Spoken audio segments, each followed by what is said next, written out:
La calvitie est la perte des cheveux, qui peut se produire aussi bien chez l'homme que chez la femme. En général, il s'agit d'une alopécie androgénique. Il y a d'abord le traitement médical à base de minoxidil ou à base de finastéride. C'est des traitements qui sont limités dans le temps, donc qui peuvent retarder la chute, mais qui ne stabilisent pas complètement celle-ci et qui ne font en aucun cas repousser les cheveux.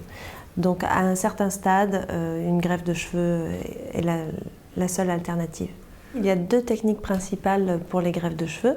La première, la technique dite classique, est la technique de la bandelette. Donc on prélève une bandelette de cuir chevelu à la partie postérieure du crâne. Cette bandelette est ensuite découpée sous microscope en greffons, en micro-greffons de 1 à 3 cheveux.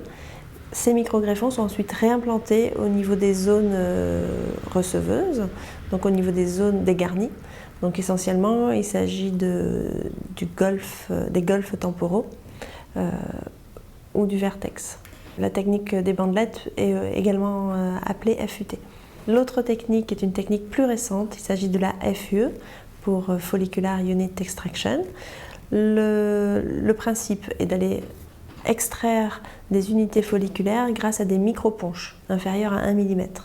Ces unités folliculaires sont ensuite réimplantées au niveau des zones de tonsure, au niveau des golfes, avec des petites pinces, donc dans des micro-puits. Pour une FUE classique, oui, il faut raser l'arrière du crâne. Cependant, les cheveux repoussent très rapidement. En général, entre 15 jours, les cheveux ont totalement repoussé. Il existe par contre certains cas, en cas de petites séances, où on peut effectuer ce qu'on appelle des FUE sans rasage visible.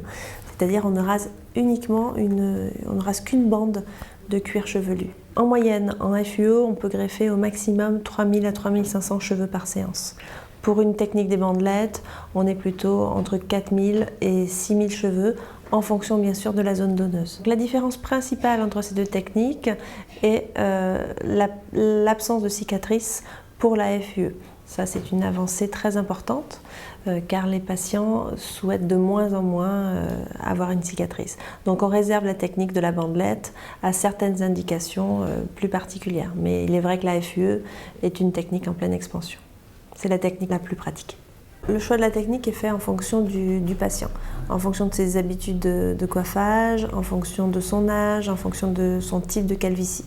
Parfois, il est plus adapté de faire une FUE, mais parfois, il est plus adapté de faire une FUT. Donc, c'est une discussion qu'on doit avoir en consultation avec le patient. Il n'y a pas de bonne ou de mauvaise technique. Tout dépend. Il y a une technique adaptée à un patient. Les cheveux réimplantés ne retombent pas car ils ne sont pas sensibles aux androgènes. Donc ils sont prélevés au niveau de la couronne hippocratique. Donc il s'agit de cheveux qui ne tomberont jamais. La FUE permet de donner des résultats très naturels car les greffons prélevés et réimplantés sont vraiment très petits. Donc c'est la technique de choix pour reconstruire une bordure frontale pour combler des golfes. D'autres zones peuvent être greffées, essentiellement la barbe. Donc la barbe est un important signe de virilité chez l'homme et souvent une barbe dégarnie ou peu fournie est mal vécue. On peut faire des greffes de barbe, mais également on peut reconstruire des sourcils grâce à cette technique de greffe. La calvitie concerne aussi la femme et de plus en plus de femmes ont recours à des implants capillaires pour traiter notamment une bordure frontale un peu reculée ou une alopécie du vertex. Plus le stade de la calvitie est avancé, plus dure est la reconstruction capillaire, effectivement. Donc il vaut mieux faire plusieurs séances, commencer jeune, plutôt que d'attendre que la calvitie s'installe.